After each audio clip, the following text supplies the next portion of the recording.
All right, good evening. Get used to this microphone system.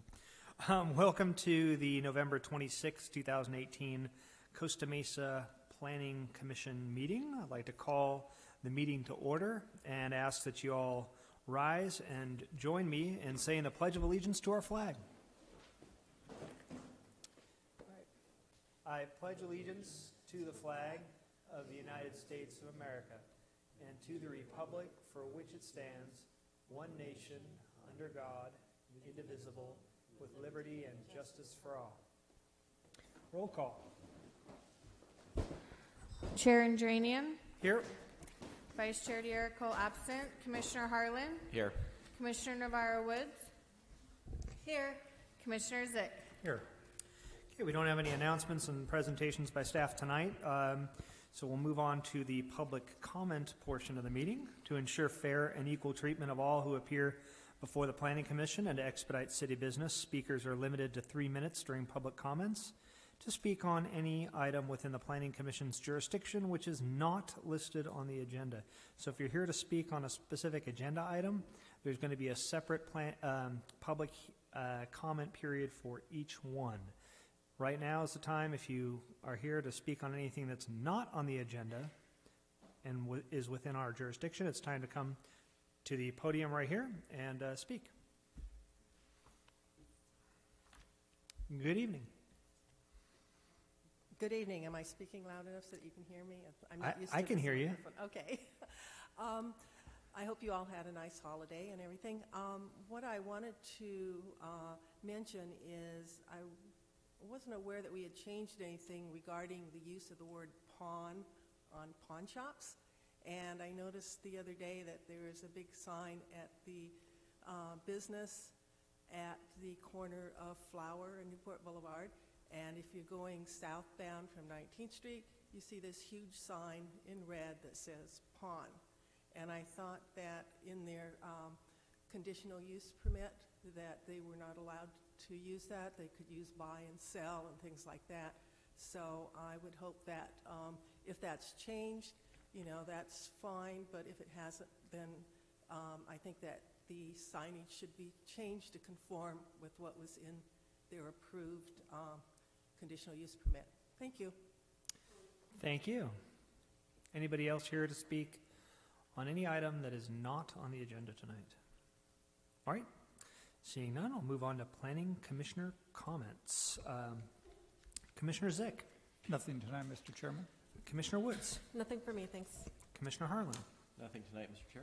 And I don't have anything except to ask staff to look into that issue regarding the public speaker's concern about the words pawn shop. We will do that. And just check if it's in the conditions of approval, because I don't recall offhand whether there was any prohibition as far as that was concerned or not, but of course my memory is my memory. So, all right. So with that, we'll move on to the public hearing portion of the meeting tonight.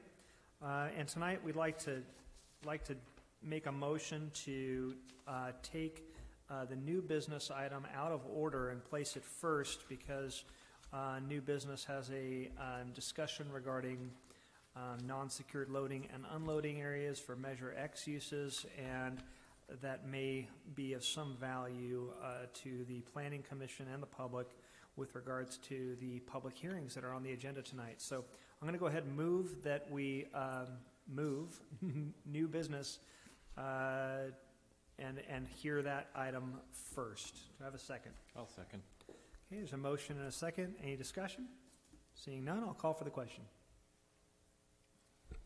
That motion carried 4-0 with Vice Chair D'Erico absent. Okay, we're going to take new business item number 1. Thank you, Chair, and members of the Planning Commission. Jennifer Lee, Assistant Development Services Director, and I'll be making the presentation this evening.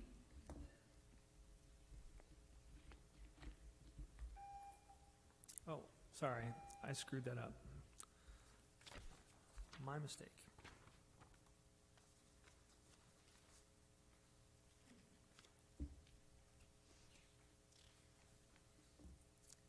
This evening's presentation is regarding non-secured loading and unloading areas for Measure X uses. In the way of background, at its November 15th, 2018 meeting, the Planning Commission considered several Measure X conditional use permit applications that proposed outdoor loading and unloading areas. Measure X is the initiative approved by Costa Mesa voters allowing for marijuana-related industrial land uses. Measure X does not permit for cultivation or dispensaries of marijuana.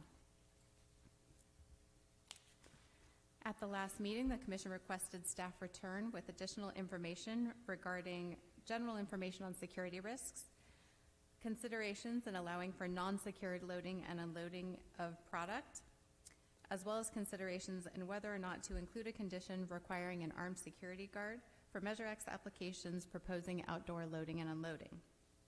Staff consulted with HDL, the city's security consultant, and prepared a brief report for the Planning Commission. Also, Matt Eaton of HDL is here to assist staff in answering any questions the Commission may have this evening.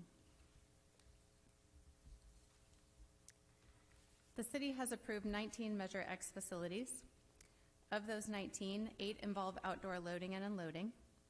To this point, applications approved involving outdoor loading and unloading have been limited to site plans which proposed a secured, fenced, or gated outdoor location, or a non-secured outdoor location in a parking space that was already striped and located in a shared parking lot a short distance from the exit door for the building.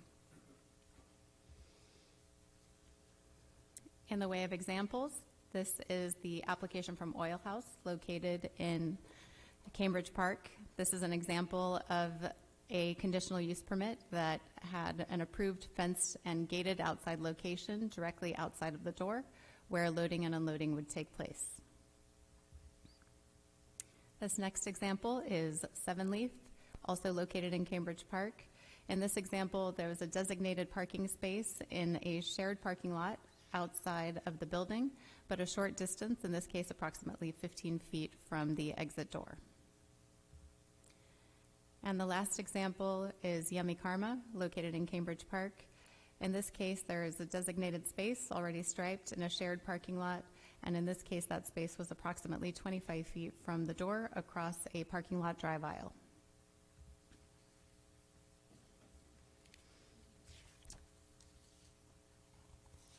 Regarding crime, HCL has indicated, and they can speak to this directly, but essentially crime is not prevalent regarding marijuana uses related to loading and unloading activities.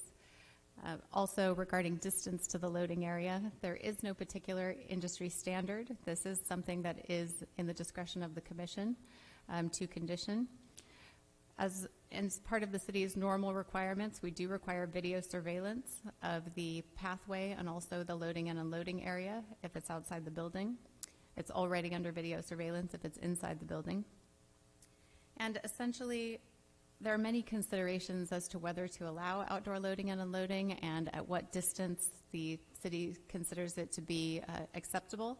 But from staff's perspective, beyond a 25 to 50-foot distance, our goal is to have unobstructed video surveillance, and beyond 25 to 50 feet, unobstructed video surveillance, as well as a more streamlined loading and unloading operation is possible, but it just gets a bit more complicated.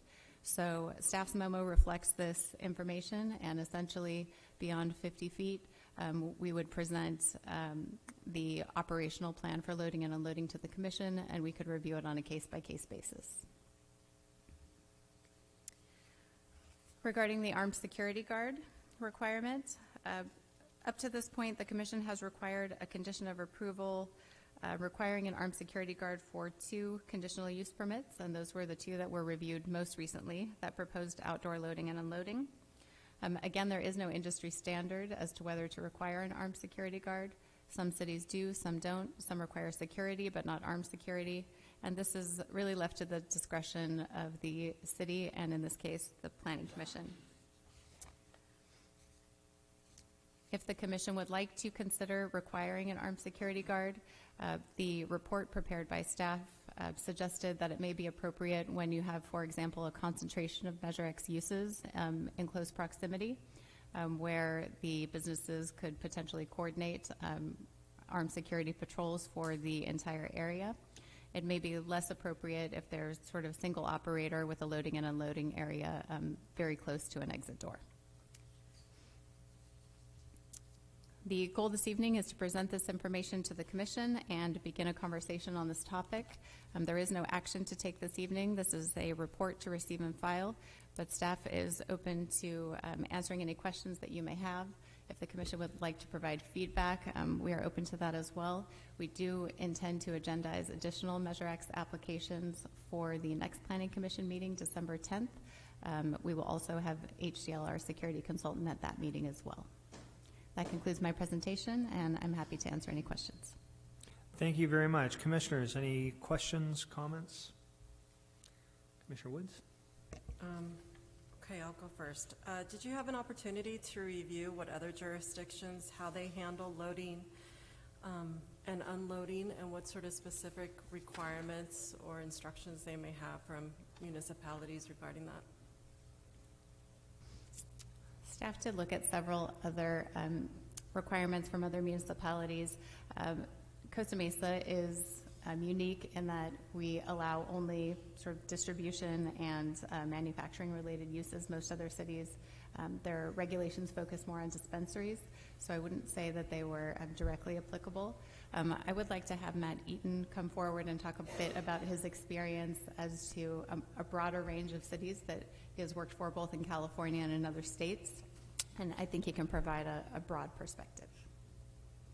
So, like specifically, you know, that we have some adjacent cities that do allow manufacturing and distribution, like Long Beach, some of the stuff that I looked up, Grover Beach. Anyway, and so in some of the instructions that I found online, it did indicate that they have at least maybe not firm requirements on loading and unloading, but generally the acknowledgement that loading and unloading is a vulnerable part of the operation because there is an exchange of cannabis products and currency. It's a cash market still. They can't get a bank account. And it seemed to me, you know, and I can give you a couple of examples, but I kind of want to hear what HDL thinks, and I'll just kind of rattle off some of this. Was just a Google search. So in California Code of Regulations, Title 17, Chapter 13, which applies to manufactured cannabis safety, under Section 40200, under security plan, it just, all I could find was supervising, that your security plan should include supervising tasks or processes with high potential for diversion, including loading and unloading of cannabis transportation vehicles. A little further down in an adjacent section, they discuss video surveillance, and there were two things that I noted I felt like were relevant. One was video should be capable of remote access by licensee, and it should include interior and exterior surveillance. And then I looked at City of Santa Cruz. They do list their security requirements for cannabis business operations. And there they say that all loading and unloading of cannabis products shall occur behind locked gates and or inside a secured facility and or in the presence of trained security personnel. Pennsylvania has draft medical marijuana regulations, and I found them say that loading and unloading shall be in a secured dock at a public site. West Virginia had something similar. A facility shall have an enclosed secure area at a public site. Department of Illinois, Agriculture, for permit selection criteria, when they look at the suitability of a proposed facility, they grade them. They sort of score them on all of the elements that are in there, in that suitability. And one of the things that they note is whether or not the loading and unloading of medical cannabis is done in an enclosed, secure area at a public site. Grover Beach, there's a staff report from the planning department, and staff recommended that all commercial cannabis uses conduct deliveries and loading and unloading within enclosed and secure building areas. And since they acknowledge, since all buildings may not have roll-up doors, then they could be modified or added to provide secure delivery areas. And some alternatives identified were to secure a loading and unloading area with a fence or to require security personnel. So it seems to me that there's this collective acknowledgement that there's a vulnerability here and that there's some steps that you can take to make that vulnerability more secure. And so I was kind of curious what HDL thought about this, because I'm hearing something different, that crime is not prevalent during loading and unloading, and that it's not a concern, or less of a concern than what we think it is. Sure. Let me start by saying that I think there is an acknowledgement here as well that any time that the product is outside of a secured facility, there is some element of risk, and that includes a loading and unloading operation. I would like to turn it over to Mr. Eaton to discuss his experience with crime statistics, specifically in California, but also in other states. Hello, my name is Matthew Eaton with HDL. Just by way of a very brief introduction, I worked as 30 years as a law enforcement professional in both California and Colorado.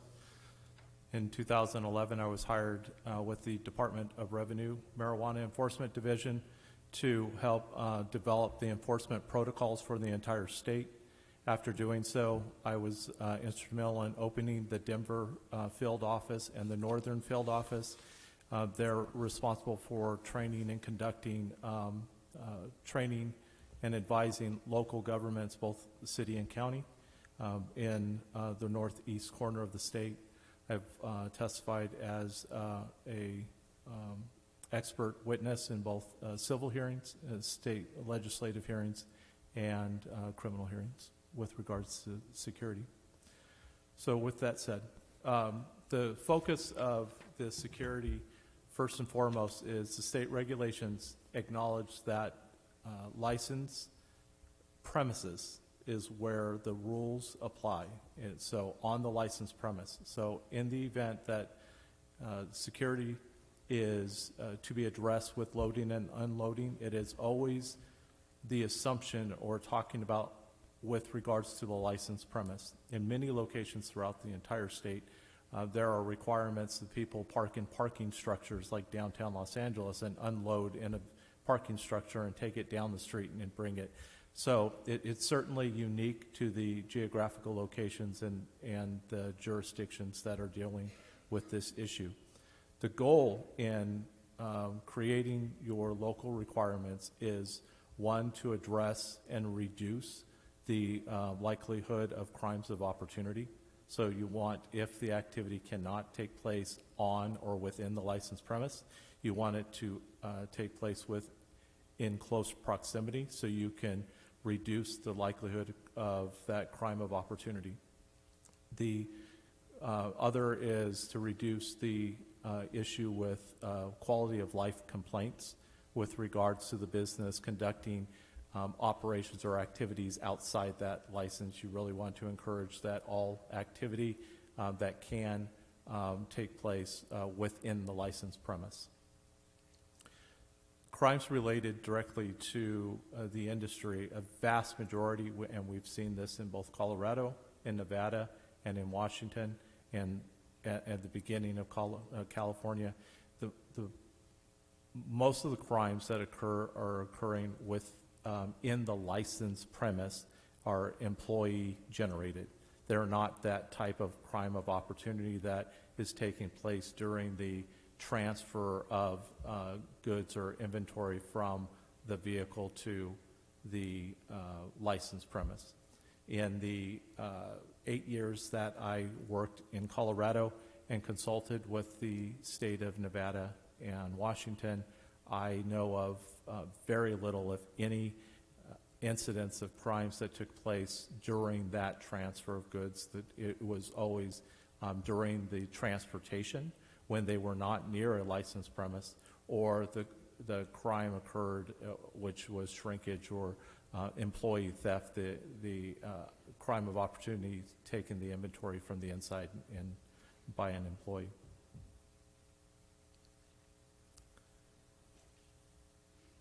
All right. Commissioner Woods, any follow-up, or is that?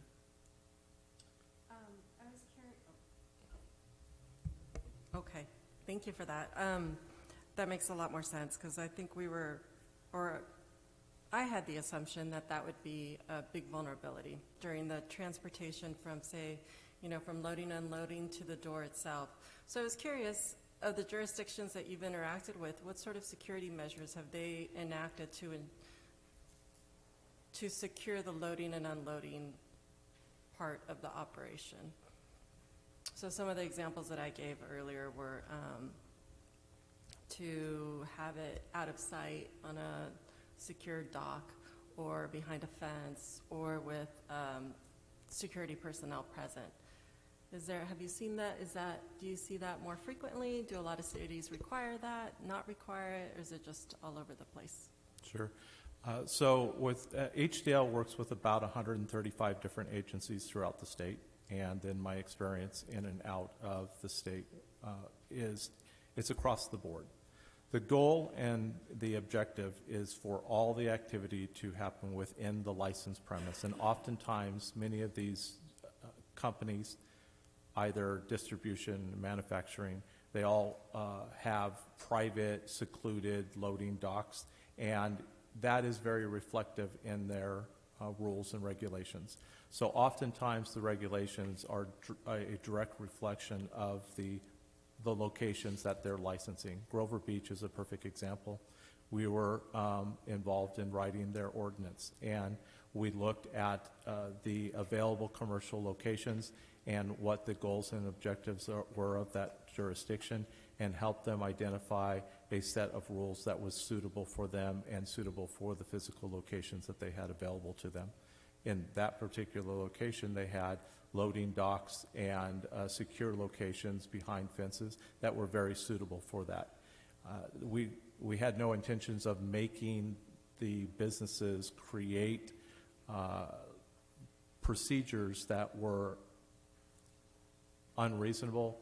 If the physical location did not support that type of activity, the rule was that it needed to be done in a safe location as quickly and expeditiously and as low-key as possible, but the goal and the intent was for most of that activity to take place within the licensed premise. Okay. All right. Thank you. Commissioner Zick, looks like you want to say something. I would. Thank you, Mr. Chairman. Mr. Eaton, I'd like to follow up a little bit on the information. You talk about I'm sorry, I can't see you too well. Let me know if you can't hear me. You talk about the vulnerability being not so much during the transfer of the material from the premises to the vehicle, but more during the vehicle's trip from point A to point B, wherever it is they're going. Did I understand that correctly? With regards to the transportation and any crimes directly related to that, it happened more often than not. If it were to a crime to occur during the transportation, it was in movement. But again, those in the incidents that we investigated were inside jobs where the criminals knew exactly where and when the vehicles were going to be in a particular location, and they took advantage of that opportunity and did not wait until it got to the location in which they were handing those things over. So I wanted to follow up I wanted to make sure I understood that correctly, and so I wanted to follow up on that idea. So if that's when there's an increased vulnerability, then it would certainly be advantageous for the transporters to use vehicles that are unmarked. Would that be correct? Sure, that is. The state has recognized the need for GPS requirements on the vehicles and enhanced security measures for those transport vehicles. So distributors who are responsible for moving this inventory to and from have a set of vehicle security requirements that include GPS locating capability for that exact reason. Okay. So I'm sort of sneaking up on a question or a point that I'm making. So if that's when the vulnerability is the greatest, and if the vehicles are unmarked, then a real good opportunity for a bad guy to find those vehicles would be to know their starting point, and if we have armed security requirements for these operators, as soon as you see an armed guard show up outside in the parking lot, you know something's about to go down. You now can spot the vehicle as it comes in because it's unmarked, and you'll know now exactly what vehicle has product and can easily follow it out of the parking lot if you're a bad guy. And if that's when it's most vulnerable and that's when crimes are most prevalent in the transportation period, you're now all set up. So the security guards actually serve more as a flag to the vulnerability than to minimize the vulnerability. Would I be correct with that line of thinking? You're not incorrect in that line of thinking. That what you want to do is in the transportation and delivery, in the loading and unloading, you want as little fanfare as possible. But the goal is to reduce the crime of opportunity, and if the presence of security does that, great. The goal is, in the grand scheme of things, the state is going to have thousands of tons of inventory, and you are moving at any given time 50 pounds or less of inventory, which is really, in the grand scheme of things, very little. So there's not a great incentive to fight the attack, or if you're overwhelmed with force. The goal is still to allow them to have the inventory and to move away. So in many situations when there is a requirement for armed security, that armed security does a variety of different things, make sure that the quality of life complaints like noise and loitering and vehicle traffic and everything associated with that business gets moved on to reduce that and becomes a deterrent. That is the goal. But if the criminals want to take advantage of this shipment, they're going to do it. In many situations that we investigated, they've set on the locations for weeks at a time. They know where these locations are. They know where they're coming and going from. So if they want it, they're going to get it. Okay. My next question has to do with accountability. So the security things that you talk about and the recommendations that you make around the area of security are all designed to minimize the risk of theft and bad things happening. And my question has to do with the accountability and the roles that the different parties play in the accountability for those risks. And the parties that I think about, and I want to get your idea about this, I certainly think of the business owner as being, in my opinion, the most accountable person. I might even be inclined to say the only accountable, but let me just say the most accountable person who has the greatest interest in there not being any bad things that happen relative to crime. I'm also thinking there's another very interested party, and that might be an insurance company that the business owner has purchased business insurance with. And again, that would put the insurer in a prime position of interest. But again, it would be the owner that would have any obligations to satisfy the insurer that they have implemented as much security as the insurer in that case would be concerned about. But then there's a third party, and this is the one that I'm really interested in drilling down on, and that's the role of the city. And the reason why I want to ask you about that is because right now, when it comes to the question of armed security, for example, or distance of travel from the building to the loading zone, right now, it's we, the city, who are putting specific requirements on the operators relative to that. So far, it's been we, the city, that have said, thou shalt have armed security. And so what I'm wondering about is your view of the accountability relative to mitigating the risks. And do you see the city having a role to dictate armed security, for example, relative to an insurance company maybe wanting that, or relative to the owner asking the city for permission to do that? So does that question, am I forming it in a way you could respond? I believe so. Okay. I know first and foremost, the state has given local jurisdictions the utmost authority in regulating the industry as they see fit in their jurisdiction, which is to include the requirements of security if you choose to require that.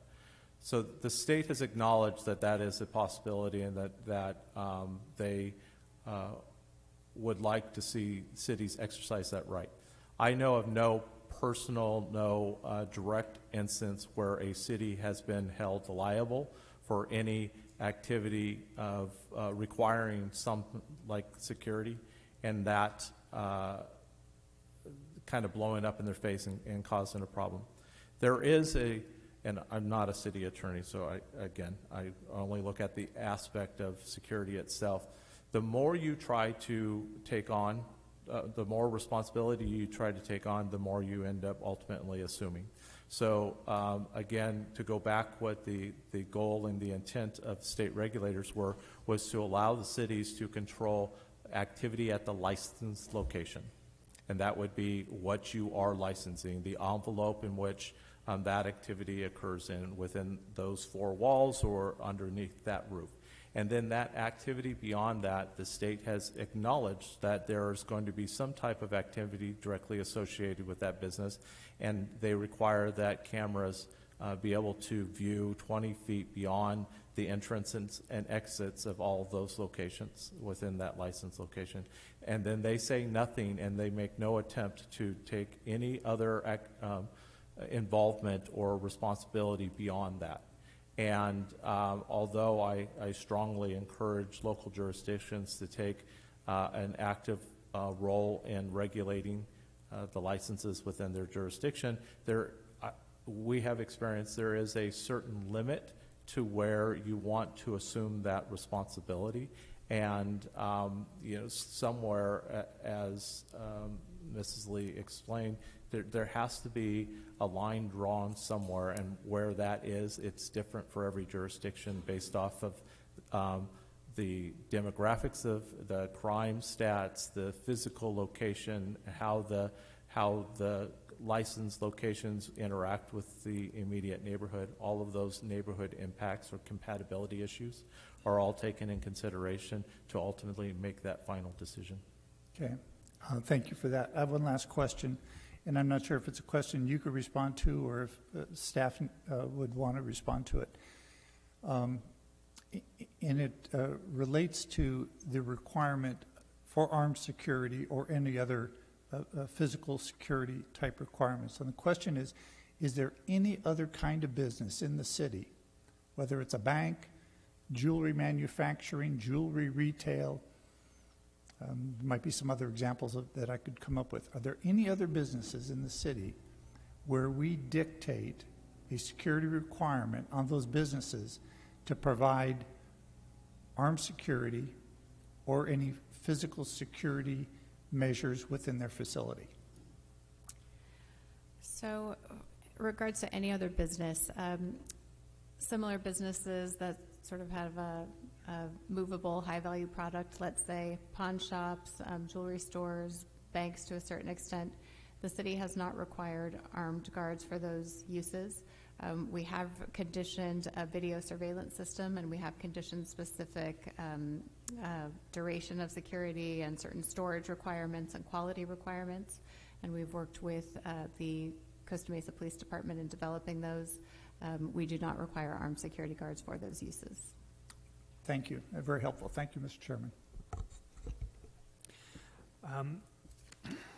In reviewing this staff report, I wondered what, with regard to the armed security guard requirement that has been conditioned on a couple of these applications, has the city talked to the police, the Costa Mesa Police Department, about what they think about that?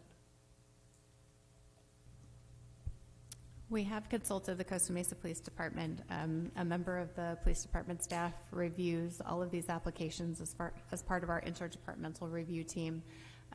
They have been, for a large part, silent on the idea of requiring armed security guards. This is something that, just based on other uses in the city. The police department hasn't for those uses, and also hasn't for Measure X uses, had a strong preference for an armed security guard one way or the other. That has been their feedback so far. All right. Any questions for staff? Yes, one, Mr. Chair. Mr. Eaton, as Ms. Lee noted, we've limited the types of lawful activities related to cannabis in the city. So it's distribution, manufacturing, processing, packaging. Are there types of buildings or even characteristics of buildings that don't lend themselves to those activities? And I'm thinking of, for example, exterior stairwells or multi-story buildings. I'm not quite sure I understand the question. Are you talking about within your specific jurisdiction or generally? No. Well, based on your experience, are there building types that just, or characteristics of buildings that don't lend themselves to the kinds of activities that we allow? I don't believe that there's any building that does not lend itself. What I think needs to be done is an assessment, both internally and externally, needs to be done and evaluated. Every building can be better, and I think when we look at the security assessment, we look at the neighborhood, we look at the property, we look at the building, and we look at the interior.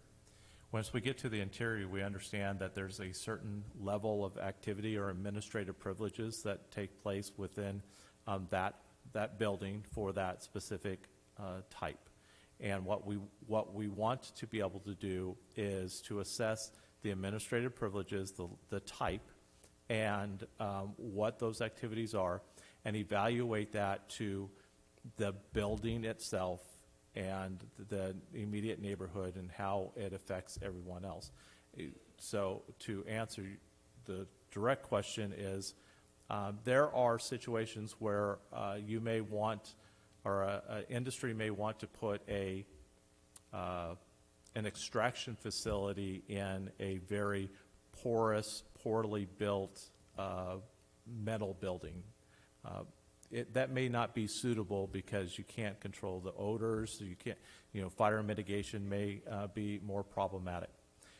In the situation in your jurisdiction, I've looked and evaluated all of the buildings or all of the license locations that are coming before you, and they are all suitable for the activity type that is being licensed or attempted to be licensed for those locations, and recommendations have been made to increase either security or the accessibility of that building to make sure that those administrative privileges are suitable for that physical location.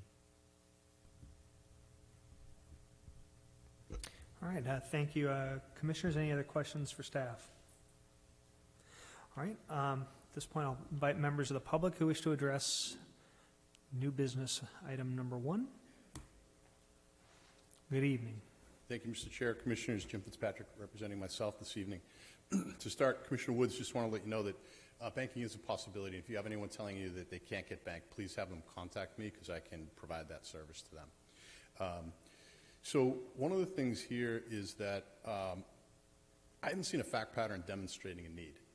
I didn't hear any quantifiable results of numeric values around incidents of theft that have occurred. I've heard an increase. I've heard that there are instances, but I would encourage you to seek a fact pattern based on numeric incidents. I can tell you in my informal, we kind of scrambled and heard about this meeting in the agenda on Friday. No one that I know of believes that armed guards are relevant, nor could produce any incidents in any state where theft occurred, especially in the loading and unloading. So one of the opportunities that I would look at is we've worked really hard to keep our security plans public. So I'm a little bit anxious here, everyone, to come up and say, yeah, we're going to park a car right here. It's going to be 4 o'clock to 5 o'clock. Here's how it's all going to go down. You're giving a prescriptive way to achieve the outcome that we're trying to prevent. I would suggest that, we ask the police's input, ask what the industry's input has been, because we haven't had the opportunity to provide input. We would love to. We now have a Chamber of Commerce, and I would encourage the commission to encourage the facilitation of that industry input, because I think it's important. We're horrified that the imposition of armed guards has been put in. We feel like those that came here and did it said, sure, what do you want? Hours, I'll shut down at noon, I'll take 5 armed guards, whatever you guys need. I need yes, because I'm about to lose my lease and I'm not going to get funding. And then to be held accountable to those standards, we don't support.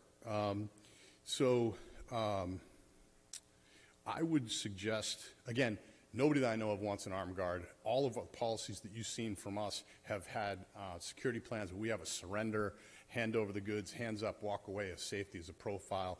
We think you should actually rescind those armed guards requirements.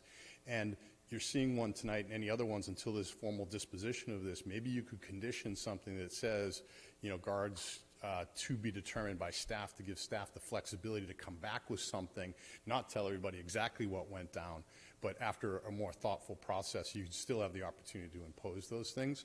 But I just want to say congratulations for having the discussion, although it's a little bit too public, but really rolling up the sleeves. I think staff has done a wonderful job. The presence of HDL in all these applications is great.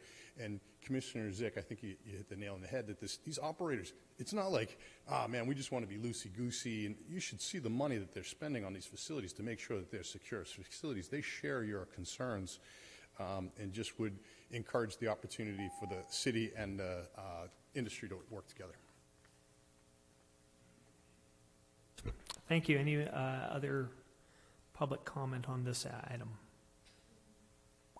All right, seeing none, I'll close the public comments. And commissioners, if you have any other comments or questions of staff, now's the time. Mr. Chairman? Commissioner Zick. So I did have some additional comments I wanted to make. And it kind of pains me to make this first point, but we had an applicant, one of the 8 with the outdoor loading, one of the 2 of those 8 that has the armed security requirements, was the first to require it, and they required it because it was an option that the commission could consider with that applicant. And in the motion to approve that application, armed security was not part of the initial motion, yet it was an option that staff suggested to the commission that we could consider. And I really didn't have the background of understanding the amount of the risk and to your point, any statistical information that would support the benefit of armed security. It seemed like a good idea. So the motioner amended his motion. That's how that requirement got in. So I kind of take an unfortunate responsibility for that. Other people supported it, but I sort of suggested it be included. And I think that's how it's now been kind of accepted, and that's kind of the way process sometimes happens. You do it and it gets written in and people kind of forget, well, why are we doing it that way? How'd that ever begin? That's how it began. I think the report tonight and the information from the security consultant would suggest to me that armed security has more of a negative than a positive impact to mitigating security. One of the things that we heard from the building occupants of a previous applicant, multi-tenant building, they were concerned about the nature of the operation of the cannabis operator and the presence of armed security. I tried making a point that, and it was a pure distribution business. No open product, no odors, although there was some concern that people had about it, but it was mostly just moving prepackaged materials in and out. And I tried making a point that really that's an operation that looks like any other normal office-type business. And I think to one of the commissioner's questions to the security consultant about is any building, okay for this type of activity? In my mind, yeah, that kind of activity, they would. Except one of the building occupants brought up a point that really made me scratch my head. And he said, no, he said, I move boxes in and out all day long, but I don't have a guy with a gun following me. And so it's that requirement for armed security which makes these operators not blend in and not look like other occupants in multi-tenant buildings. So I think that makes the armed security more of a problem. You talk about compatibility, that almost introduces by definition an incompatibility. So that was a feeling that I had about the armed security. There was another big concern that we've kind of wrestled with a little bit, having to do with the distance that the outdoor loading, unloading takes place relative to the building perimeter or maybe the premises perimeter inside the building if it's a multi-tenant building. And what we kind of see in the report here is that there really is not one of the commissioners had asked at one point in a previous discussion, well, is there a distance that's too far? Is 20 feet too far? Is 50 feet too far? Is 100 feet too far? What's too far? And this report helps, I think, shed more light on that question. And my read of the response to that is, no, there isn't any distance that's too far, provided that the entire path is covered by adequate video surveillance. I would probably expect that Ms. Reeton would say, well, that to the extent that there's a security vulnerability in that transport activity from the door to the vehicle, the greater that distance, the more prolonged that period of time, the greater vulnerability. But if you're carrying innocuous boxes, nobody really knows what's going on anyway. So whether it's 25 feet, 50 feet, 100 feet, I don't think we necessarily want to put a limit on that. You bring up a good point, Mr. Fitzpatrick, where you suggest that the cannabis businesses get together and have input with staff on what you think might be best practices and that sort of thing, which is an operational discussion that I think would be beneficial. Doesn't necessarily translate into prescripted conditions of approval. It might be good stuff to do, and if you as a business have that as an accountability, then you want to do good stuff and best practices. I don't know that we necessarily want to be in the business of telling you how to run your business. So that's my feeling about that. I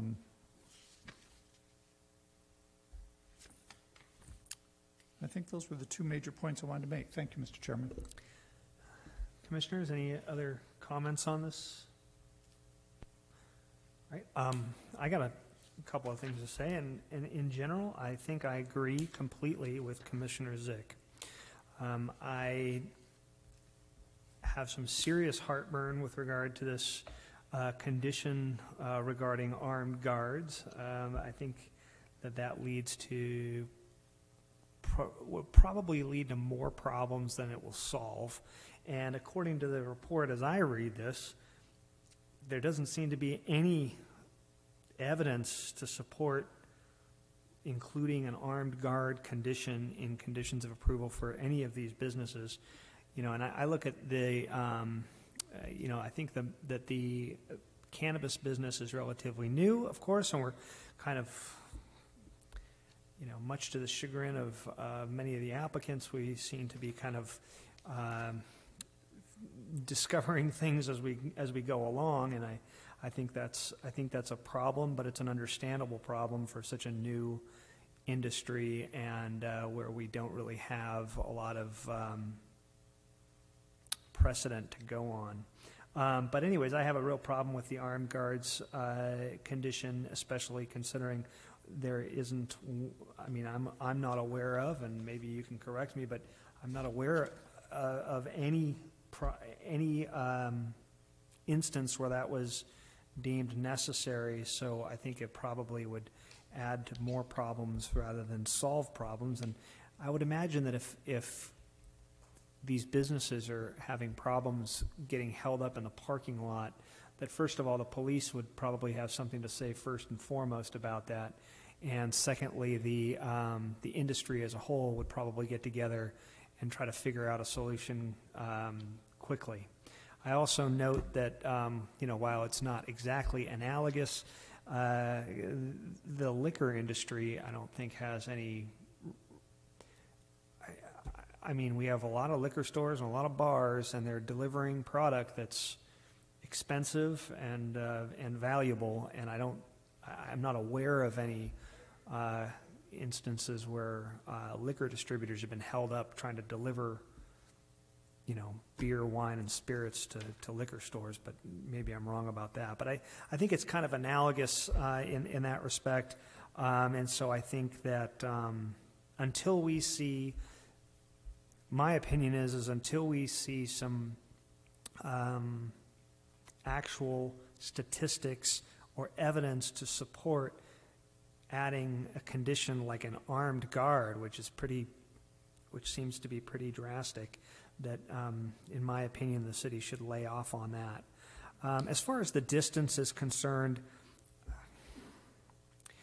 I'm wondering, I guess it gets back to the initial issue where we had these first applicants where, we had these presentations where there was this onion and, and they were like, oh, we have these different levels of security, and it's basically peeling back and all this stuff.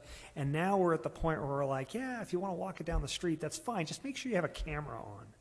It seems odd to me that there's that big of a difference. And now what we're hearing is, as long as you have like a really good surveillance system so that we can see the crime when it happens, I guess that's enough. But for all these other applicants who came first, I guess ideally you want it inside, but if you don't have that, just have a camera. But the applicants who came first gave up space inside of their buildings that they could use for production or storage or something. I mean, space is valuable. And they're paying rent on space, and all these other applicants who are coming now and are having deliveries out in a parking space out in the I mean, last week's applicants, they didn't even have the parking spaces designated, and they were coming to us. But those guys are it seems like they're getting a pass, whereas the prior applicants are paying for it.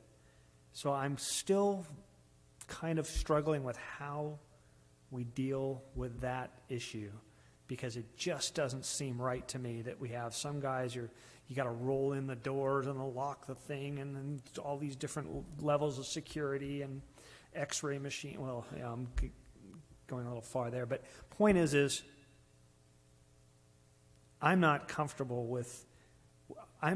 exactly comfortable with how this is being figured out. And I think also that, while it's not that I don't have, I think that it would be important that the city reach out to the industry to find out what their idea of best management practices would be, because I would imagine that in all of these other jurisdictions that there are a lot of companies and a lot of people who put a lot of time into trying to figure out what the best practice is for, like, distribution and security, all these things. There has to be some more information out there that I would imagine would help the city and would definitely help me as a citizen commissioner who is not involved in the distribution business, in the cannabis business, or in the security business. I don't know anything about those things, and I'm relying on the city to provide me with the information to make an educated and informed decision. And as far as this delivery outside thing goes, I feel like I have essentially not enough information to make an educated decision on that. So I would encourage the city to reach out to industry professionals to try to get some additional information on this and get some additional suggestions or guidance that they could provide to the commission. So that's my 2 cents. Mr. Chairman? Commissioner Zick. You made a point I wanted to circle back on relative to the requirements we put on earlier applicants. And it brings me back to a question I'd asked before about a process relative to conditional use permit processing. And what I understood, and I just want to revisit this, if a business is operating under a conditional use permit and there's a condition they don't like and they want to modify or get changed, my understanding is they have to apply to the city to make that change, and there's a fee that goes along with doing that, and then there's a process for determining whether that change would be approved or not. It may be administrative, it may go before a commission.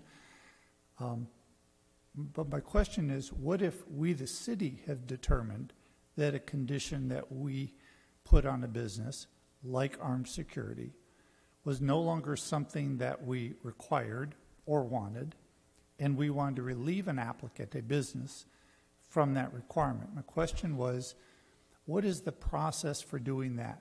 Because in the case of the armed guards, in the case of the load-unload inside a facility, if we determine that that isn't really necessary, and the businesses that have come before the current applicants are disadvantaged by those two conditions, what's the process by which we can say to them, you no longer need armed security, and by the way, you don't have to do loading and unloading within your facility? That's my question. What's that process look like?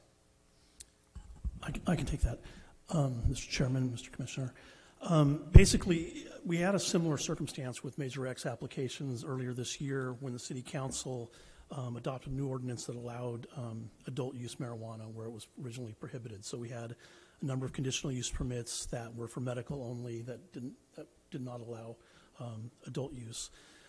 Basically, because of that action by the City Council and more or less their direction that it was okay, staff went ahead and, at the city's expense, processed a number of modifications to conditional use permits, formally made those changes through the zoning administrator to adopt those changes.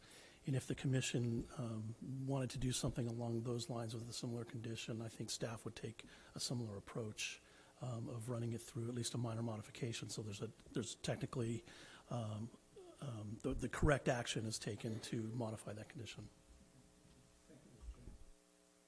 Thank you. Any other comments on this? But just 1 second, though, as when you said if the commission wanted to take action, did you say the commission wanted to take action to ask for a minor modification or deem it a minor modification? Sorry. What I meant was if the commission was to determine that it no longer wished to have that condition apply when it had been previously applied and directed staff to basically work with the applicants to remove that condition, that's the process we would take. Okay, and how would that actually work? Would that be a agendized item and a motion? I mean, is that how that works? Basically, it would be on. Apologize, I'm trying to think. If the Planning Commission was to consider one of these applications and take an action for one that was a Measure X application, and the commission determined we don't want to include armed security for these, and in that motion basically told staff that its recommendation would be to work with applicants to remove that condition going forward. That would be one means of doing that. I guess we could agendize it, but I don't know that'd be necessary when you're taking similar actions on similar applications. Got it. All right. Thank you. Any other questions or comments? Commissioner Woods? I don't have any questions. I just have a comment. So we've learned a little bit more, and after hearing from HDL, we understand that armed security guards aren't necessary to ensure a safe environment. And you're the expert, so I'm going to concur with your expertise. And you also acknowledge that most cities prefer that all activity occurs within the licensed premises, and certainly we've approved those CUPs. And I think those are the applications that we've been personally much more comfortable with, the ones that have the roll-up doors and all the activity. It does indeed occur within the licensed premises, right? But we're still in this gray area, and I don't think we have any better clarity on how to handle it, right? Because there's applicants that have their activity does occur outside of the licensed premises, and we still, we don't have any more instruction on how to deal with those situations. And I concur with Commissioner Dranian and where we should reach out to the industry and maybe come up with BMPs, best management practices. That's certainly seen in every type of industry, and I don't see why this one would not be subject to that as well. So I think it's still, I still think we haven't addressed, what does a suitable facility look like? Other cities have had the advantage of being able to, look at their city, look at which facilities specifically might be best suited for cannabis businesses. We didn't have that option. We just got Measure X. It was an area outlined on a map, and staff never had the opportunity to really look at that suitability of each of those buildings. So I think it might be good to maybe establish some criteria or when you would need additional security measures, whether, maybe if there's an exterior stairwell and there's non-cannabis businesses that may be above or below that stairwell, or if it's in full public view, say it's in the main parking lot that most visitors to the building park in, maybe those loading and unloading areas might require additional security measures, not necessarily an armed security guard. We've already established that probably wouldn't be a good idea, but maybe it's something else. Maybe there's a specific distance that security cameras can't catch and wouldn't, or maybe it's that we actually have to designate specific spaces and buffer them on either side.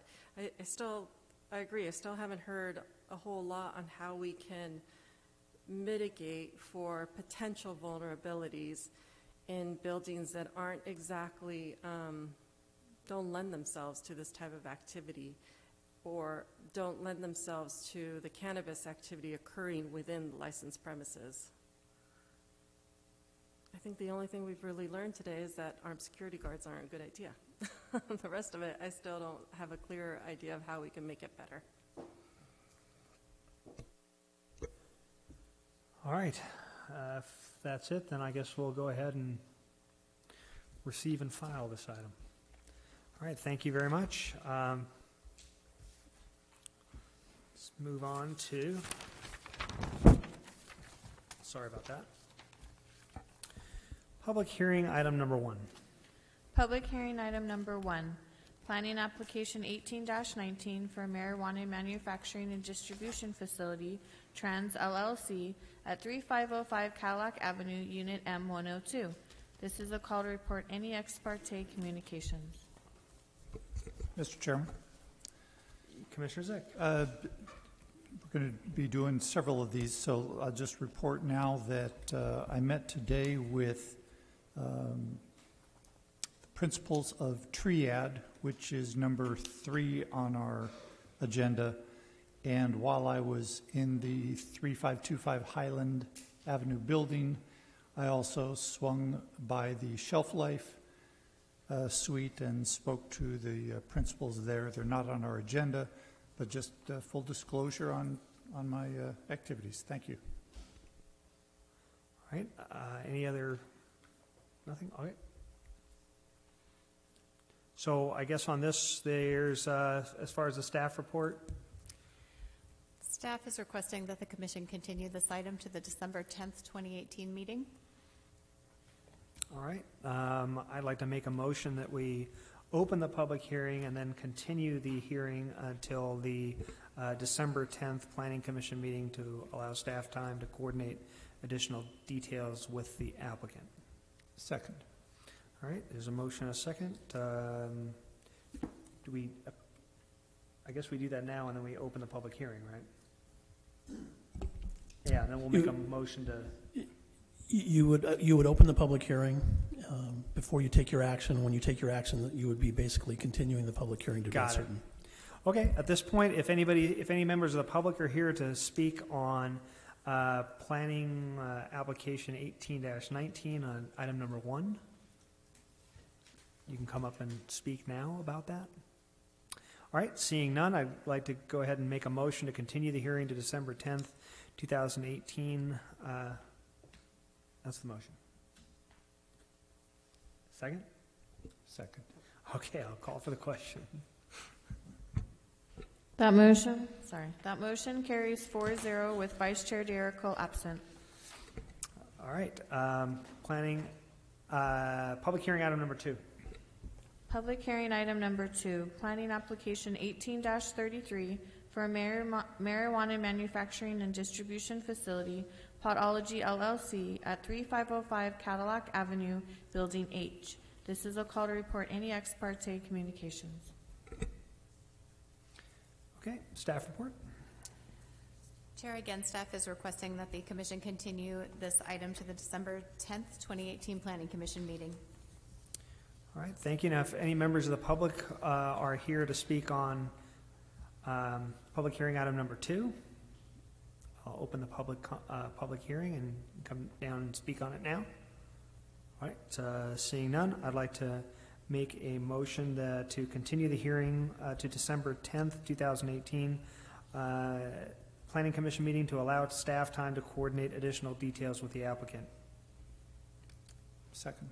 All right. There's a motion and a second. Call for the question. That motion carries 4-0 with Vice Chair Derico absent. Okay, public hearing item number 3. Public hearing item number 3, planning application 18-41 for a marijuana manufacturing distribution facility, Triad, at 3525 Highland Avenue, Suite 265. This is a call to report any ex parte communications. All right, I had a conversation with the attorney for the applicant and exchanged some emails with the applicant to coordinate a site meeting. Anything else? Nope. Staff report. Thank you, Chair. Staff is requesting this item be continued to December 10th, 2018. Okay, at this point, I'd like to invite any members of the public to the podium to speak on this item if they're here on this item. All right, seeing none, I'll make a motion that we continue the hearing to the December 10th, 2018 Planning Commission meeting to allow staff time to coordinate additional details with the applicant. Second. I'll second. Okay, there's a motion and a second. I'll call for the question. That motion carries 4-0 with Vice Chair Derico absent. Okay, public hearing item number 4. Public hearing item number 4, planning application 18-39 for a marijuana products manufacturing facility, Expando Products LLC, at 3505 Cadillac Avenue, Unit N2. This is a call to report any ex parte communications. Okay, staff report. Good evening, Mr. Chair and Commissioners. This application is a request for a conditional use permit for a marijuana manufacturing facility within an existing industrial building. The project site is, of course, located within the Measure X project area. Specifically, it is located within the Cambridge Park development. Here is an enlargement of the project location. It is in the N building. The property is zoned PDI, which is Planned Development Industrial, and has a general plan land use designation of industrial.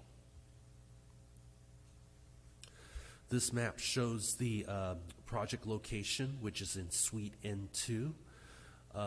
The suites immediately abutting the site the suite immediately abutting the site to the south, Suite N1, is currently vacant. On the opposite side, Suite N3 is the location for CMX distribution, which was approved by the Planning Commission earlier this year and is currently in operation. And the suite beyond N3 is vacant at this time. The proposed project involves the what is called a Type 6 manufacturing facility. In other words, it is manufacturing, but it does not involve the use of hazardous chemicals. There is no extraction that will be taking place at the facility. The facility basically involves processing already extracted cannabis oils and injecting them into vape cartridges. What this diagram is showing is it's showing the floor plan layout. It's color coded to show the different uses within suite, which, as you can see in this diagram, is 2 stories. So in other words, the tenant space is entirely dedicated to this use on both floors. There is no separate use or separate business that would be operating on the 2nd floor of this building. This diagram also shows the location of the proposed staging of the delivery vehicle at the rear of the space. This diagram shows the security plan, the security camera, surveillance camera layouts, showing that all areas within this space as well as outside the space specific to the loading area would be under appropriate surveillance cameras. So these photographs show the exterior of the building space. The photograph to the far left of the screen is the front of the building, Suite N2, and the 2 photographs on the right-hand side are the rear of the space. Where this white vehicle is seen in these photographs is the exact location where the loading and unloading delivery vehicles would be staged and taken through the door that you see in the farthest right-hand photograph. Here are some photographs of the interior of the space, which will be altered to accommodate the proposed use. So this proposed use involves product preparation. Like I said, it's vape cartridges, processing, packaging, and storage for transportation. The state license type would be a Type 6. As indicated, there would be no extraction. Personnel from HDL inspected the building with the applicant, fire prevention, and planning staff on October 23rd of 2018. With regards to HDL's recommendations, they have been incorporated as conditions of approval in the attached resolution. Specifically with what will occur at this facility, as I mentioned, pre-formulated cannabis oil in mason jars from a licensed third-party distributor would be delivered to the facility at the rear of the building, as you saw in the photographs earlier. The oil would then be heated on a hot plate stir until the desired consistency is reached, and then the oils will then be poured into a machine that injects the oil into vape cartridges. The final products will then be stored in a secured product storage room on the 2nd floor. Then licensed third-party distributor vehicles will be parked immediately adjacent at the rear exit door, as you saw in the earlier photographs during loading and unloading activities. As you saw in their proposed video camera locations, this would be under video surveillance cameras at all times. There are 30 conditions of approval related to the Measure X, which have been incorporated, including no product distribution is permitted between 12 a.m. and 5 p.m., references to marijuana prohibited in business signage, consumption of marijuana prohibited on premises, and all persons on premises must be 21 years of age or older. Now, this condition of approval number 40 does include the language specifically referencing an armed security guard. Based on the discussion earlier this evening, the Planning Commission may want to modify that condition of approval accordingly. As I indicated, the loading and unloading of cannabis products will be monitored by security cameras, and loading and unloading activities specific to this use will be limited to 1 delivery vehicle at any given time. HDL recommended several conditions of approval with regards to reinforcing the glass doors and windows, and basically the doors between unrestricted and access restricted areas be equipped with solid core self-closing doors with commercial grade handles and locks. Therefore, staff is recommending that the Planning Commission adopt a resolution to find that the project is categorically exempt from the provisions of CEQA and approve Planning Application 1839, subject to the recommended conditions of approval. keeping in mind that on handwritten page 110 of your staff report is the condition of approval number 40 that makes reference to the armed security guard. This concludes my presentation. I can respond to any questions the commissioners may have, and the applicant is also present to respond to any questions, and they also have their own presentation that they would like to make. Thank you very much, Mr. Lee. Commissioners, any questions for staff? Commissioner Zick. Thank you, Mr. Chairman. Mel, just one question for you. On the status of the 4 suites, I observed what you report here about 2 of the suites being vacant. I'm curious, having talked to one of the previous applicants today who was of the opinion that there were no vacancies or no available vacancies for lease in Cambridge Park. So you indicate these are vacant. Where'd you get that information, and are you aware of their availability on the market? I am not aware of their availability on the market, and I confirm that there were no businesses in there just based on a visual inspection of the premises. Got it. Okay, thank you very much. Thank you, Mr. Chair. Any other questions for staff? I do, Mr. Chair. Commissioner Harlan. Mr. Lee, on your presentation, I think it was slide 7, CMX distribution, the adjacent suites, do you know what kind of secure access they have there? Is it a roll-up door? Yes, Mr. Chair. Actually, let me go to that slide if I have it. No, I don't have that one. I'm sorry. Yes, CMX has a, actually, let me go back to the photograph here.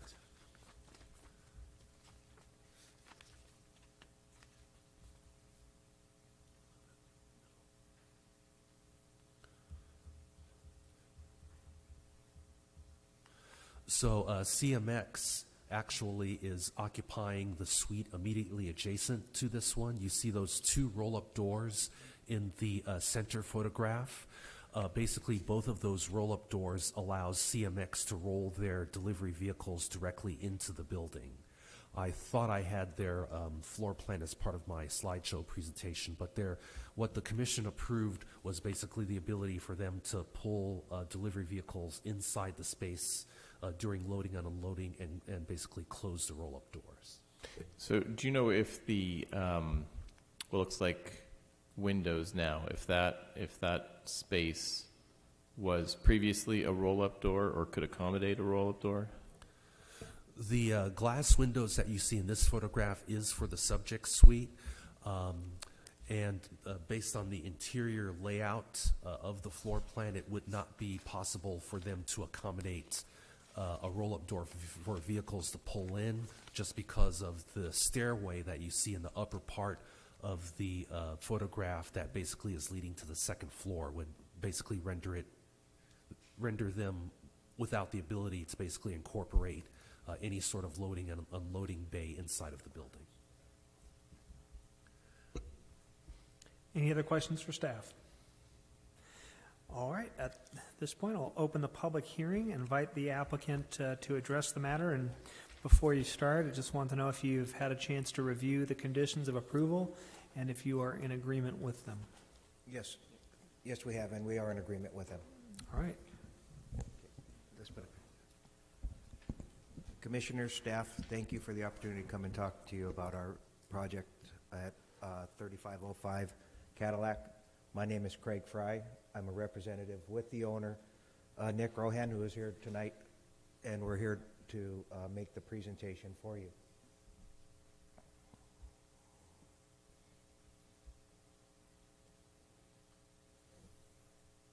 Okay. Again, the name of the company is going to be Expando Products, LLC. It's going to be located at 3505 Cadillac Avenue in Suite N2 in the city of Costa Mesa. We are here seeking the conditional use permit for a Type 6 manufacturing of cannabis products. Next. Okay. As the commission knows, this area has been designated by the city of Costa Mesa for this type of manufacturing and product. We are going into a 2,800 square foot facility, and it is well within the Measure X zone. The site is bounded by industrial buildings, the Santa Ana Wash, and other light manufacturing. In accordance with the CU conditions of approval, there will be no signage that will indicate what we're doing inside, and we will make sure that that is for the entire term of our occupying that building. Next.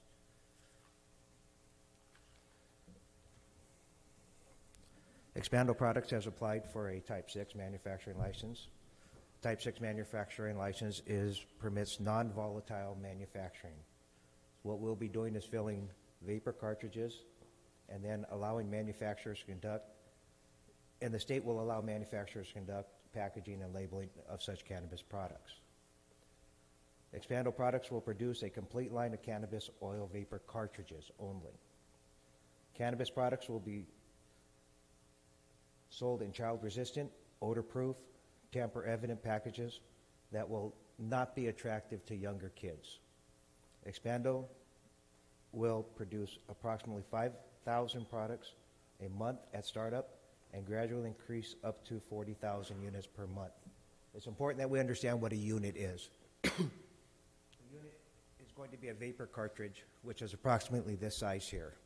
Inside of this vapor cartridge will be a portion of oil that will then be put into a product and smoked by the consumer. Next. This is really a unique business model. It increases safety and optimal market flexibility. Okay, we will purchase pre-formulated cannabis distillate oil from a separate state licensed manufacturer. Bulk oil will be distributed on a monthly basis and transported directly to the site via the supplier's distribution. When we say bulk oil, it's important that you understand the quantity of product we're dealing with. Initially, we're going to be dealing with 5 mason jar size oil per month. Okay? Out of this, we'll be able to create our vapor cartridges and send them out. So the quantity that we're bringing in is very small, and the amount of time that the product is there is minimal. Okay? Finished product will then be sold directly or distributed to resale stores through state licensed third-party distributors. The business hours will be Monday through Friday between 9 a.m. and 5 p.m. Again, based on the quantity that we're producing, we may not be there all 5 days of the week, and we may not be there those entire hours. Who will be there? We'll have full-time staff, a production manager. He's not only going to be the owner, he's going to be a manager in there. He's going to have, his livelihood is in this building. He'll have a lab technician and a packaging technician. All staff will meet the state requirements. They'll be required to pass life scans prior to taking employment. They'll also be required to have identified as employees. They'll meet all state, local requirements during the hours of operation and all times while engaging in commercial cannabis activities on behalf of Expando Products. All employees will be trained in local, state, and any federal when it comes around requirements dealing with cannabis. Employees will be well versed in the standard operating procedures, disease control, health and safety hazards, emergency protocols, security protocols, and all record keeping and standard operating procedures. Training will not be done by staff. It'll be done by outside consultants who are identified as experts in those areas, whether it be loss prevention, crime prevention, and or fire prevention. Next. A little bit of I think one more enough. So we all understand what we're doing in the building. Manufacturing will occur in a ISO 5 negative pressure clean room. Okay? There will be no extraction of cannabis on site. All we're going to be doing is getting oil in a mason jar that is sealed and airtight. Okay, manufacturing will occur in the following manner. We'll receive the oil, we'll put it on the stir to get the consistency we want, then it'll be poured into a fill machine reservoir. If you look at the pictures, you can see the machine that it gets poured into. And then the machine will directly inject the oil into the cartridges this size. Cartridges will be capped, inspected to ensure quality control. And once they're capped, they'll go into storage waiting for us to send them out to our distributors. Next. What's that? It's up to you. I can go the rest. You want to go? Yeah. All right. Okay, odor mitigation. I know that's a critical thing for the neighbors and for even the other occupants and for the city. This oil has no odor when it comes in. You'd have to stick your nose directly into the mason jar to smell it, but we are going to take the extra steps. We are going to have independent temperature control rooms. We're going to have carbon filters to mitigate any odor that comes in. And we're going to make sure that we have adequate ventilation to minimize dust and allergens. Cannabis will be stored in storage rooms, independently controlled. Again, carbon filter mitigation systems will be put in. It's going to be required to be a clean room that way. When the product is delivered, it'll come in airtight jars. It'll be delivered in containers that are non-marked and will not allow odor to escape. Finished product will be packaged in airtight packagings to ensure a complete odorless end product. Next. If you want to go, you can. Do you want me to? Yeah. This is just goes over waste control policies. Pretty much all waste, including cannabis waste, will be disposed of in accordance with all state laws and regulations. Waste will be stored and disposed of as to minimize the development of odor, minimize the potential that waste will attract or harbor pests, and will protect against the contamination of cannabis products, cannabis product contact surfaces, or cannabis product packaging materials, water supplies, and ground surfaces. Waste will be disposed of in secured waste receptacles or secured areas on the licensed premises. Secured waste receptacle or secured area means the physical access to the receptacle are restricted to employees, local agencies, and permitted private waste haulers only. Public access to the designated receptacle or area shall be strictly prohibited. Cannabis will be separate from its packaging prior to disposal and will be made unrecognizable and unusable prior to disposal. Waste containing cannabis or cannabis products will be entered into the state track and trace system. Another slide on waste. Each week, Expander will arrange for the disposal of contaminated, adulterated, deteriorated, or excess cannabis product in the following manner. We'll enter the waste containing cannabis or cannabis products into the track and trace system, remove cannabis waste from its original container, and mix with either used coffee grounds, milk, dirt, or cat litter, basically just to create an unusable 50-50 mixture. Mixtures are going to go in an opaque, sealable bag or can to prevent leakage, and then that's going to be transferred to the proper service to be disposed of at the landfill. We're going to obtain certified weight tickets or receipts documenting everything from the solid waste facility, which once again has to go into the track and trace. You want to go for it? Yeah. I just want to, again, when we put this slide in because we want to just let you know we're going to comply with what the state requirements are. But in reality, we want to just go back to show you it's going to be a mason jar. We're going to make sure that that mason jar gets cleaned out effectively and efficiently. That could be using milk or even some denatured alcohol to make sure that somebody can't scrape it somehow and get any product out. Then the mason jar will be disposed of properly through the different contractors that we'll hire to remove the product. Yeah, we're not, just to clarify, we're not expecting much waste to come out of this since we're not doing extractions.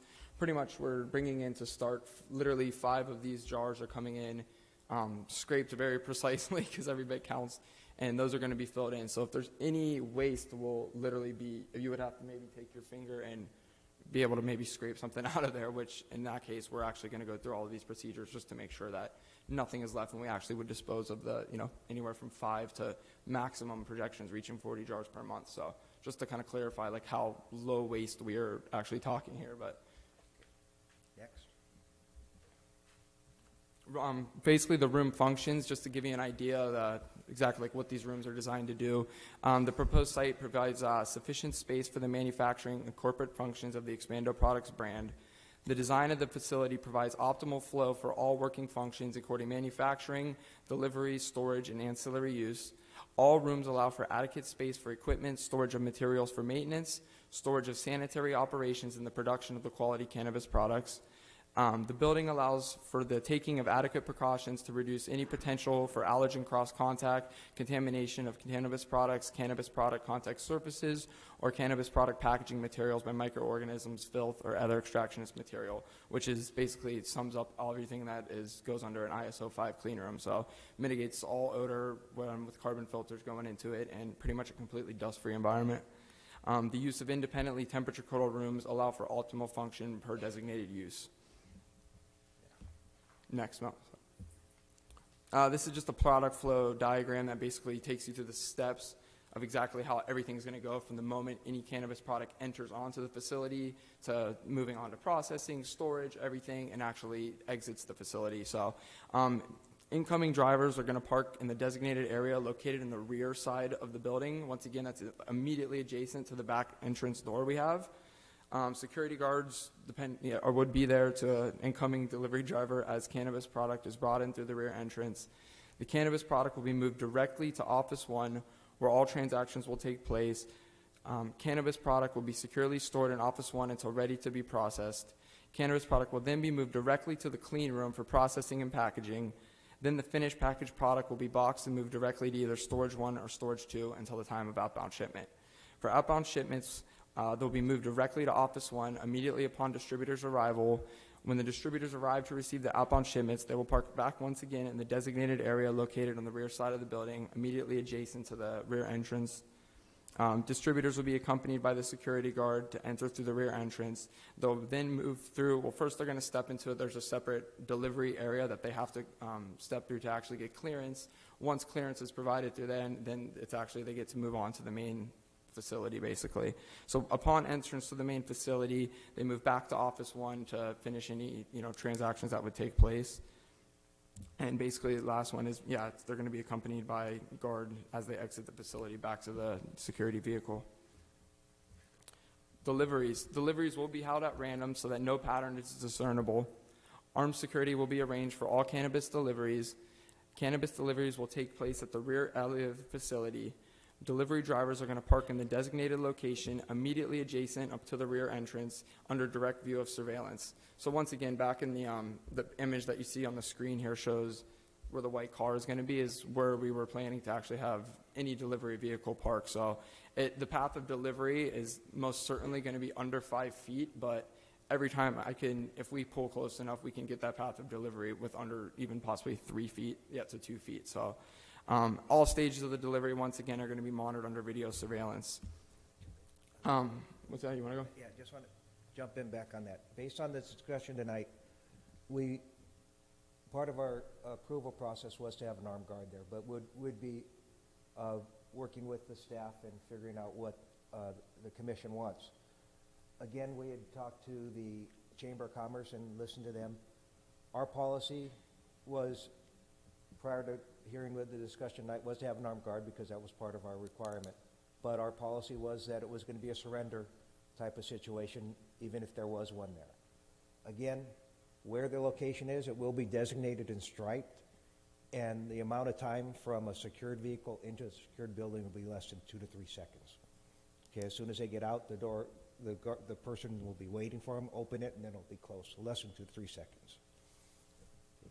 Yeah, just a little bit more to touch on the deliveries, the actual process, volume, quantity, and everything. So we're basically going to be receiving bulk distillate oil shipments 1 time per month. That's going to be actually coming through the supplier's in-house distribution service. So they're going to be actually delivering to start. Basically bulk distillate oil is going to be delivered in 1 liter size, airtight, odor-proof, and tamper-evident jars. Each liter jar will yield 1,000 units of finished product. At startup, we are expecting to do 5 liters per month coming in, and gradually increase into, at a maximum, our projections are going to say that when all is well, we're going to be bringing in roughly about 40 liters in per month. So once again, just to kind of go back to the figure here, all of this can easily be accommodated in possibly one box. Even if we're at maximum capacity, I would assume no more than 2 boxes of the delivery boxes that they bring in. So it's extremely minimal at that, like delivery, anything going on over there. So the finished product's going to be packaged for retail in airtight, child-proof, tamper-evident packaging. It's going to leave a completely odorless product to be distributed out for retail. The finished product's going to exit the facility in the finished product's going to exit the facility in unmarked 24 by 18 by 18 sealed locked boxes, and each exit box can hold approximately 1,500 units of finished product. At startup, once again, Expando's outbound shipments are going to total roughly 5,000 units per month, gradually increasing with projections to reach approximately 40,000 units per month of finished product going out of the facility. As far as quantity of outbound shipments, we're planning to start up. We're going to have roughly about 1 outbound shipment per week. But once again, as operations do continue, we're looking to simplify that to possibly even to just possibly having 1 outbound shipment exit the facility per month. Security, do you want to go with that? We have created a security plan where we address the comments by the city's expert, and we have applied them into our operations. Post Alarm has been identified as our security consultant. They'll oversee all those related security items, including training of the personnel, which I spoke of earlier.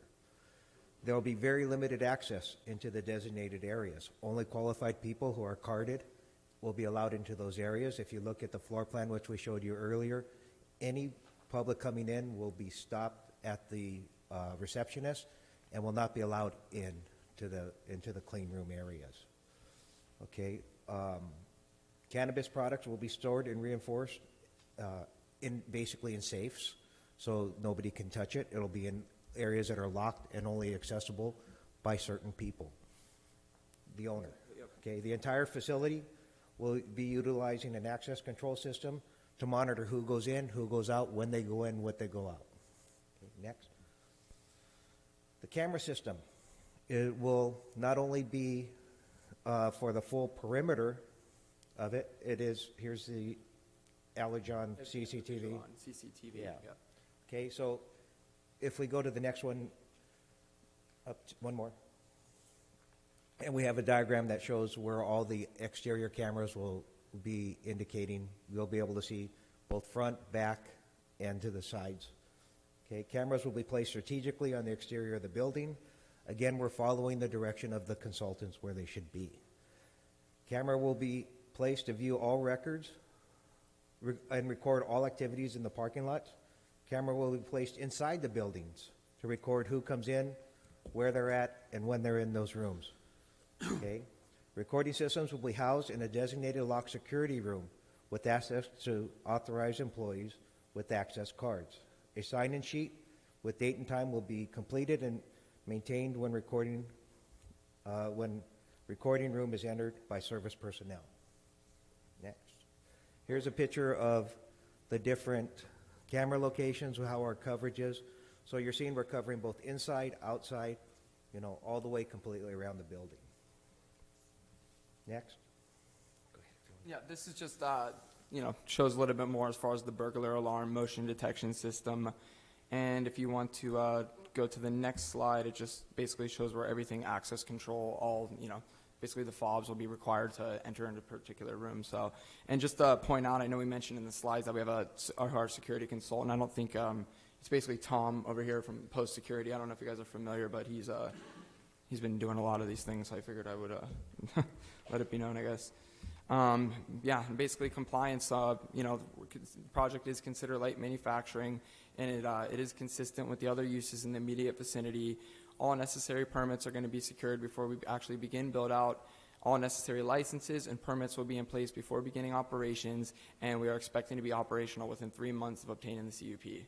And that wraps up for our slides. Did you have anything else you wanted to add? Any questions? We're open for any questions from the commission. Thank you very much. Commissioners, any questions for the applicant?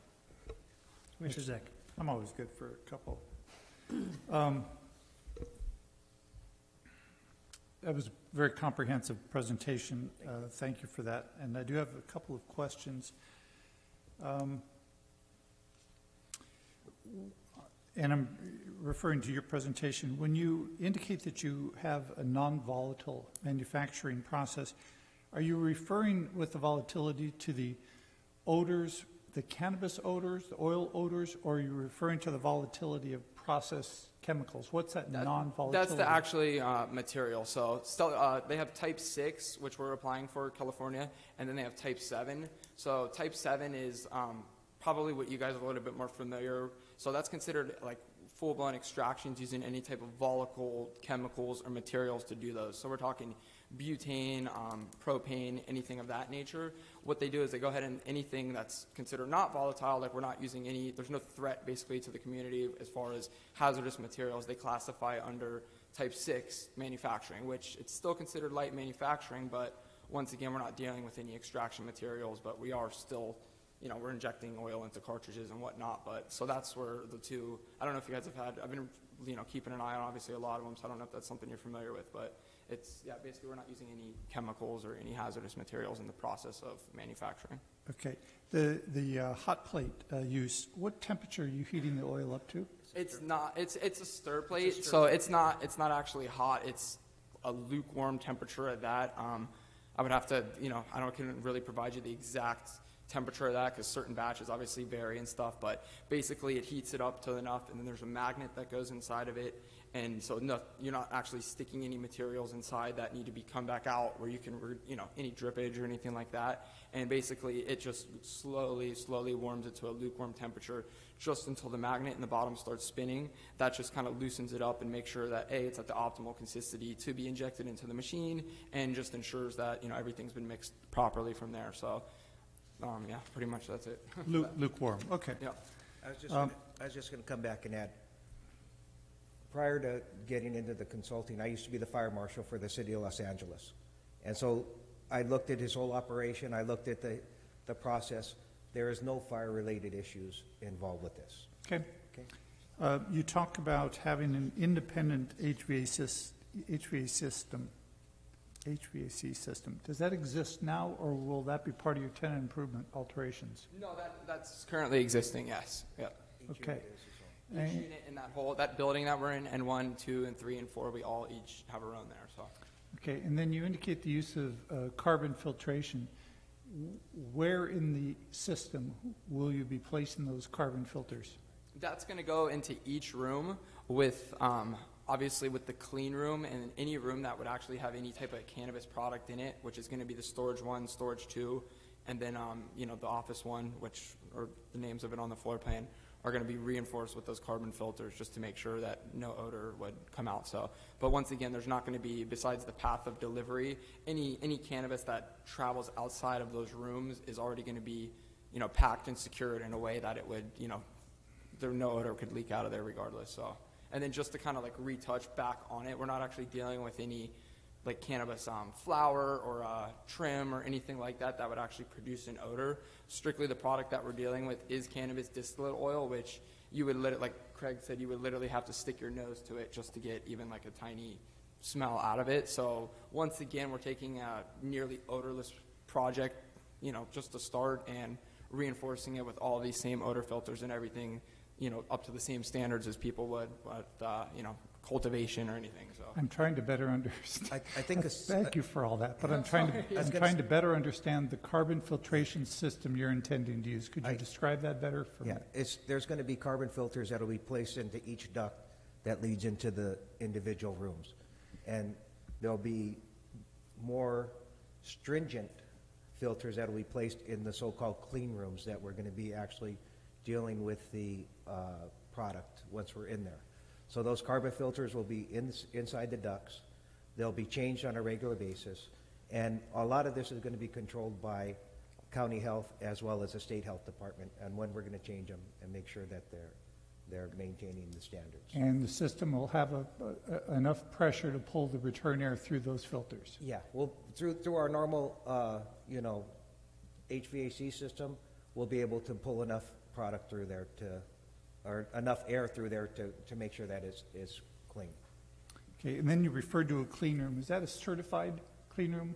Yes, it is. Yeah, it's what we're going to do is an ISO 5 certified clean room. So we're going through a company who, they do this for labs for, anybody from universities to medical research to, pharmaceutical manufacturers, everything. So we've reached out to them. They've evaluated everything, our floor plans, everything that we plan to do, and based off of their recommendations for the project details and everything, they recommend that we do a ISO 5 clean room. So ISO 5 clean room. Yeah, and again, this will all be run through the Department of Building Safety and will be approved as well. Okay, thank you for that. And then you answered the question I had about cannabis waste. It wasn't so much you've answered that question.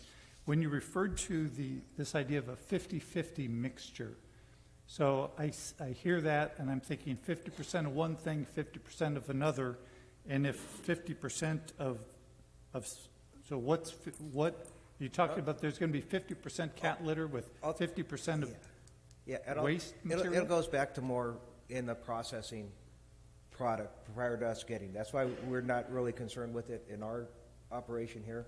But if I was growing, if I was extracting, there would be a byproduct. And the state, but you're not. No, So we're not. I'm asking about your presentation. No. Yeah. What's your use of 50-50 mean? basically, yeah. we put that in to show that that's the state requirements, and we're showing that we're meeting the state requirements. Thank you. Okay. Okay, thank you. And then back to the HVAC system. So this HVAC system, you have one system for your entire premises. Is that true? It is a big one, yeah. It's for his unit. Yeah. Is where it'll be. It controls just for our unit. For That's his what I mean, unit. independent, yeah. So, Okay. like I said, all the neighboring suites, 1, 3, and 4, they each have their own individual as well. So when you refer to the one room within your premises as the clean room, is it safe to assume that the level of air quality and air turns is going to be the same there as it is in the rest of the facility? Yeah, that's just through filtrations and everything like that. As far as when basically that's just going to, extra levers or levels of, filtration, I guess you can call it. As far as everything else independently controlled, our MEPs have basically, have you spoken to them? Yeah. Yeah, how it'll work is the air conditioner will supply a constant flow from the air conditioner into the rooms. As it is now exhausted through the HVAC system, it'll go through the carbon filters, and then it'll go back into a central, basically filtration system that is part of the HVAC system. But in between there will be the carbon filters that will meet the requirements of the city. Okay, and then my last question for you has to do with the armed security. The reason, so that I'm clear, the reason why you've included that in your presentation is because of the city CUP requirement that you provide it, as opposed to your desire to have it as part of your operation. Is that correct? Well, based upon all the other projects and stuff, that was what, we were kind of recommended as far as speaking out to security consultants and whatnot. Kind of going back to the volume of deliveries and everything, it's so minimal that it wouldn't kind of, even if we were to have it, it wouldn't be like security guards are running out. It would be a quick walk over.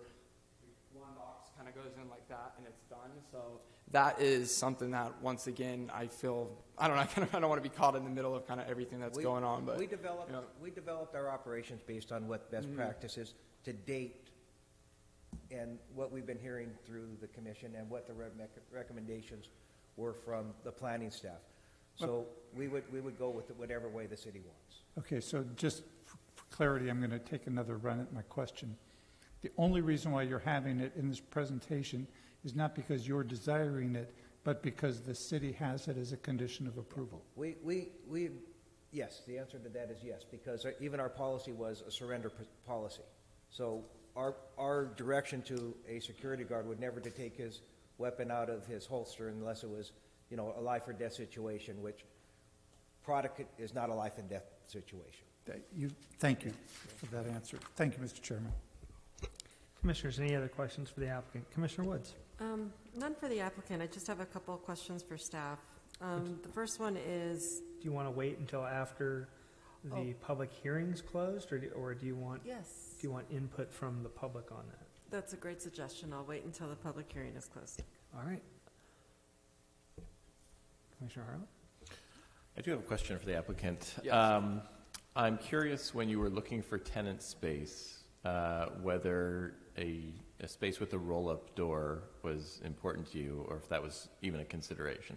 It was not. I mean, when I was looking, I've been going at this since December, actually. We got our location in December. So there was other properties out there, but this property was just ideal for our type of operation is what it considered. It had backdoor access, but it didn't need to, I mean, it just, evaluating our entire project, it just seemed ideal for me. So we could have, you know, there was obviously other spaces, smaller and stuff like these other ones that are kind of being proposed now, but I just figured, you know, for the long term, you know, it's just why not go for, you know, a better space. So. And really, the size of his occupancy, right now, I think there was a question on the occupancy rate. There is no more occupancies available in this complex. And as you know, there's very limited spaces in the city of Costa Mesa where they can operate. It's not on the second floor. He picked what was, you know, available at the time, and the roll-up doors are really for a much bigger operation. This is a very small operation, like we said, 5 jars a month is in the beginning is all we're going to be bringing in. So a lot of the roll-up ones are for larger manufacturing. Okay. So it just wasn't ideal for it. All right, thank you. Any other questions for the applicant? All right, thank you very much. At this point, I'd like to invite any members of the public up who wish to address this application. Seeing none, I guess there's nothing to rebut. Before we close the public hearing, commissioners, last chance. Any questions for the applicant? All right, I'm going to go ahead and close the public hearing. Commissioners, if you have any questions for staff? Yes, thank you. Okay, my question for staff is, will the loading and unloading area be striped specifically for that business resident, or it's just open, unmarked space? Yes, it would just be open, unmarked, basically because that's the existing condition that you saw in the photograph for the other loading areas or the load-up doors. It's not specifically striped or designated in the pavement. Do you see the need for striping in that area? Actually, we looked at that when the whole issue with the outdoor loading and unloading came up. We thought that in this particular instance it would not be necessary, as the applicant indicated. The vehicle would only be staged there for a short period of time, and so we deemed that it would not be necessary to have it specifically striped or designated. Okay.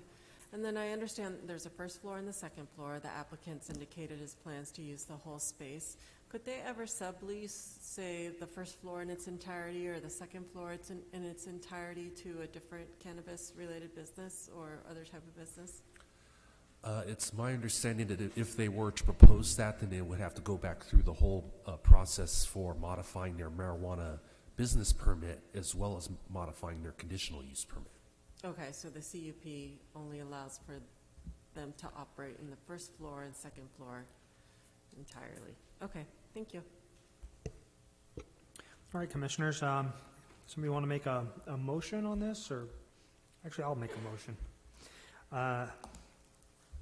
Motion is that we find the project is categorically exempt from the provisions of the California Environmental Quality Act under CEQA Guidelines Section 15301, Class 1, existing facilities, and approve planning application 18-39, subject to conditions of approval, but without condition of approval number 40, which is the requires an armed security guard. So that's the motion. You have a second? I'll second that. Any discussion on the motion? Mr. Chairman? Commissioner Zick. So I support the motion. I'm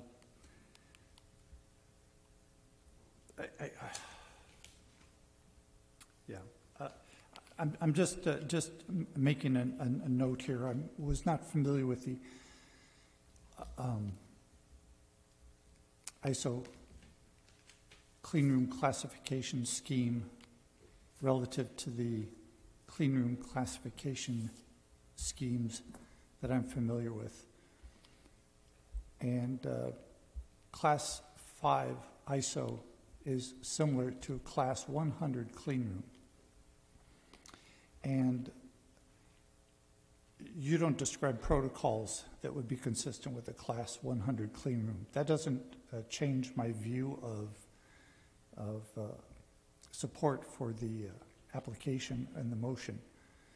But I would ask you to review that. It seems inconsistent with what you're describing. Any other discussion on the motion? Commissioner Woods? Yeah, I just wanted to point out that this particular location has some desirable characteristics. The loading and unloading area is shielded from public view. The second floor will be used exclusively by the applicant, so there isn't any shared situation where there would be another tenant sharing either an exterior stairwell or an interior stairwell or interior hallways. Even though all the activity will not occur within a licensed facility, you can drive right up to the exterior door. It has a separate front entrance that is in full public view, but that's not where the loading and unloading will occur. It runs on an independent HVAC system, and the conditions of approval limit delivery to one vehicle at a time. The applicant has indicated that it would be a small amount of product coming in and out of their business, and I think those are all really favorable characteristics that make this one. I like that it's shielded away from public view, and they're not sharing any interior or exterior spaces with other tenants that could potentially be, not okay with the operation. So I will be also supporting the motion. All right, any other discussion on the motion? All right, seeing none, I'll call for the question. That motion carried 4-0 with Vice Chair Jericho absent. All right, and that decision can be appealed to the City Council and becomes final in 7 days. Congratulations and thank you very much. All right, moving on. Public Services Report. None this evening. Okay, Development Services. None this evening, Mr. All Chairman. right, City Attorney. Chair, I'll point out to those members of the Commission that are also members of the State Bar and in need of CEB credits. There's currently a presentation of 1.5 hours of CEB credits on medical marijuana. It's an interesting overview of the current state of the law and the industry as it relates to medical marijuana, presented by two attorneys. It's fairly heavily focused on the Los Angeles area, but nonetheless, I think it's a worthwhile viewing if you're in need of CEB credits. Okay, thank you very much. With that, we'll go ahead and adjourn. Next meeting is December 10th, 2018 at 6 p.m. or as soon as thereafter is maybe necessary. And it'll be right here in this room, right? Okay, we'll see you then. Thank you.